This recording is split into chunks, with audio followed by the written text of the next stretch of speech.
Moving on to other information, in Barbados, online renters using platforms like Airbnb, Vrbo launched a petition to Prime Minister Amor, Mottley and Tourism Minister Gooding-Edghill regarding a new legislation. Krystal Hoyte has more. Tourism Accommodation Bill 2025, which recently passed in Parliament and is now before the Senate here in Barbados, is facing growing opposition from stakeholders in the short-term rental sector. Industry players have launched an online petition warning that the bill in its current form could force the closure of many of the 6,000 small and micro short-term rental properties, potentially resulting in a revenue loss exceeding 300 million. Minister of Tourism and International Transport Gooding-Edghill has outlined the key provisions of the bill, which seeks to introduce regulatory standards for accommodation providers.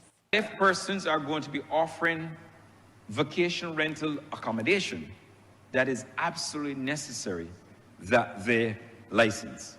So this section makes it an offense to operate, advertise short-term rental accommodation without being registered, inspected, and licensed.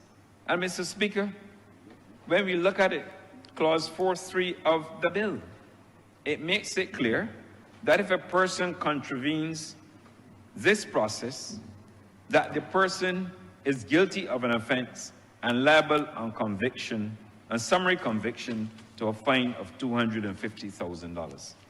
However, owners and operators of small short-term rentals argue that while they support the introduction of standards, the bill fails to address the industry's most urgent challenges and risks disproportionately affecting smaller operators. Some have criticized the bill for requiring accessibility features in all buildings, noting that even government facilities have yet to meet such standards. All tourist accommodation must be universally accessible for the benefit of the disabled community. Now, Mr. Speaker, this is very important. And that is why we've made provision at Clause 15 within the bill, 15.1, which says that tourist accommodation which is built or renovated after the commencement of this act shall be universally accessible for the benefit of persons with disabilities in accordance with the prescribed requirements. Existing operators would have 5 years to become compliant or apply for exemptions. The bill is scheduled to be debated in the Senate on Wednesday, September 24th.